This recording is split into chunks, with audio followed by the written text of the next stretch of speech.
उसने रच दी खौफनाक साजिश अपने ही पति को हटाने की और बॉयफ्रेंड को फ़ोन करती है। बॉयफ्रेंड का विवाह हो चुका है। बॉयफ्रेंड पहले अपनी पत्नी को डिवोर्स देता है, फिर आ जाता है अपनी पहली प्रेमिका के पास। अपने पति के साथ प्यार का नाटक, फिर अपने बॉयफ्रेंड जैकी को फ़ोन करती है और कहती है कि हम दोनों एक दूजे के लिए बने हैं, जाने मन तुम आ जाओ और मेरे पति को रास्ते से हटा दो। फिर एक ऐसी पत्नी जो कि अपने पति के साथ रहती थी, लेकिन पति वो नहीं जानता था कि जिस पत्नी के साथ मैं हंसता खेलता हूँ, उसके साथ मैं रातें बिताता हूँ, वो पत्नी मेरे लिए एक खौफनाक साजिश रच रही है। आखिर पत्नी ने ऐसा क्यों किया? अपने पति का दामन छोड़कर उसने बॉयफ्रेंड के साथ रच दी एक खौफनाक साजिश और पति को ही मौत की नींद सुला दी। नमस्कार दोस्तों, मैं आप सबका सुशील तिवारी। ये घटना है बिहार की। बिहार के पास एक ज़िला पड़ता है नालंदा, और नालंदा के पास का एक गांव है मथुरापुर, जहां का रहने वाला था सिकंदर। सिकंदर की शादी होती है जूली के साथ। जूली की उम्र 28 साल है, सिकंदर की उम्र 38 साल है और दोनों की हंसी खुशी शादी होती है। परिवार वाले खुश हैं। ये शादी होती है 2017 में। ढोल नगारों के साथ शहनाइयाँ बजती है और दुल्हन बनकर आ जाती है जूली सिकंदर के घर। इनके बच्चे भी होते हैं, लेकिन शादी करके ज़रूर जूली आई थी, लेकिन वो अपने बॉयफ्रेंड के साथ संबंध में थी और उसी के साथ रहना चाहती थी। लेकिन जब शादी हो गई तो उसका बॉयफ्रेंड, जिसका नाम जैकी है, जैकी दिल्ली चला जाता है और जैकी की भी शादी हो जाती है। दोनों अपने परिवार के साथ खुश हैं। लेकिन उसी समय फ़ोन से जैकी और जूली की बात होने लगती है, जो कि शादी से पहले जूली जैकी के साथ संबंध में थी और जैकी 8 महीने पहले अपनी पत्नी को डिवोर्स दे देता है और वो आ जाता है फिर वापस। यार, सिकंदर काफ़ी मेहनत करता है, बड़े बड़े कॉन्ट्रैक्ट लेता है, घर आता है तो उसकी जो जाने मन है, जो उसकी धर्म पत्नी है जूली, हमेशा हंसती है, जो भी डिमांड करती है वो उसे देता है। लेकिन जब दोनों की बात होने लगी, गर्लफ्रेंड की और बॉयफ्रेंड की, जो कि उसकी प्रेमिका है जूली और प्रेमी है जैकी, जैकी अपनी पत्नी को डिवोर्स देकर आ गया था। जैकी जो कि महालपुर का रहने वाला है और नालंदा जिला के नूरसराय थाने की ये घटना मैं आपको बता रहा हूँ, कैसे इन लोगों ने अंजाम दिया। हर रोज़ की तरह वो काम पे जा रहा था। ये समय था 30 मई का। 30 मई की ये घटना है, जहां वो सुबह जब काम पे जा रहा था, उसी समय घर से लगभग कुछ ही दूरी पे बदमाश आते हैं मोटरसाइकिल से और उस पर फायर झोंक देते हैं। गोलियां उसके शरीर पर लगती हैं, लहूलुहान होकर वो गिर जाता है। जब आवाज़ लोग सुनते हैं गोली की तो लोग आते हैं उसको बचाने के लिए, लेकिन बदमाश वहाँ से फरार हो जाता। अब बड़ा सवाल था कि गोली दिन दहाड़े चली थी, किसने मारा था? सिकंदर का किसी से भी दुश्मनी नहीं था, वो खुद मेहनत करता था और घर परिवार की जीविका चलाता था। पुलिस छानबीन करती है, लेकिन छानबीन में कुछ भी सुराग पता नहीं चलता है।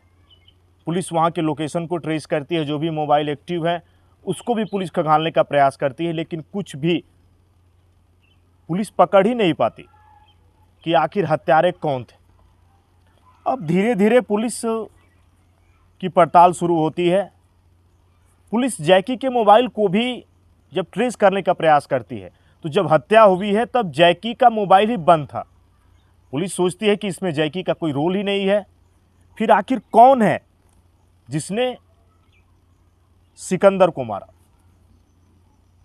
पुलिस परिवार वालों के मोबाइल को भी ट्रेस करती है, जिससे जिनकी बातचीत होती है उसको भी पुलिस बड़ी सावधानी से देखती है।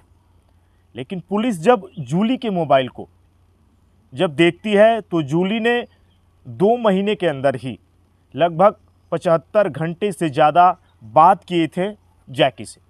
पुलिस को ये नहीं पता था कि जैकी उसका बॉयफ्रेंड है, उसका प्रेमी है। लगातार बात हुई है। जो पत्नी अपने पति से बात नहीं करती है फ़ोन पे, तो फिर आखिर इससे इतना बात करने का क्या मतलब हो सकता है। पुलिस की शक की सुई सीधी जाती है जैकी पे और पुलिस उसे भी पकड़ती है। पुलिस छानबीन करती है। दोनों को अलग अलग कमरों में बिठाया जाता है। दोनों से पुलिस सच उगलवाना चाहती है, लेकिन दोनों झूठ बोलते हैं। फिर पुलिस जाती है जैकी के पास और कहती है कि उसने अपना जुर्म कबूल कर लिया है कि उसने ही सिकंदर की हत्या को अंजाम दिया है। तुम क्या कहते हो?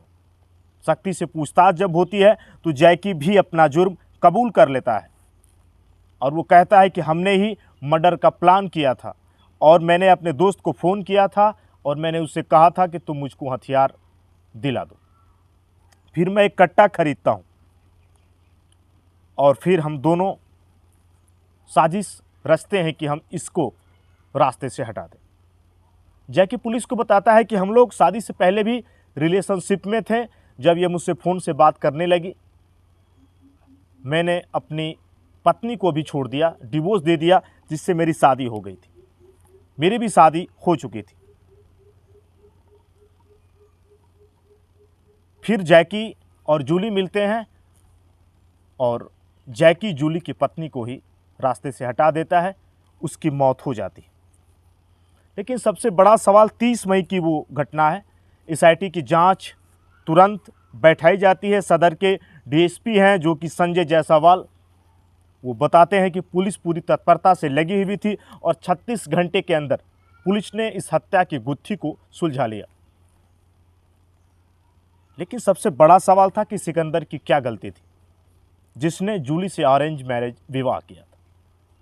वो इस दुनिया में नहीं है। जूली और जैकी अगर एक दूसरे को चाहते थे तो फिर जूली ने अपने परिवार वाले को क्यों नहीं बताया कि आप मेरी शादी भले ही कर रहे हैं लेकिन मैं जैकी से ही प्यार करती। ऑरेंज मैरिज के बाद अपने पति को धोखा देना, जिससे प्यार करती है उसी के साथ रहने के सपने देखना और फिर अपने ही पति को मौत की नींद सुला देना, ये एक बड़ा सवाल है। हर दिन ऐसी घटनाएं हो रही हैं। लेकिन जो भी लोग मेरे वीडियो को देख रहे हैं, मेरे वीडियो को दिखाने का ये मतलब नहीं कि मैं आपको परेशान करूं, लेकिन घर वालों को भी ये सोचना चाहिए। आपका लड़का या लड़की या कोई भी उसकी गतिविधियों को अगर आप नहीं देख पा रहे हैं तो उससे पूछ सकते हैं। ऐसे हर दिन घटनाएं हो रही हैं और आपके आपसी सामंजस्य से ही इसे रोका जा सकता है। 3 गोलियां लगी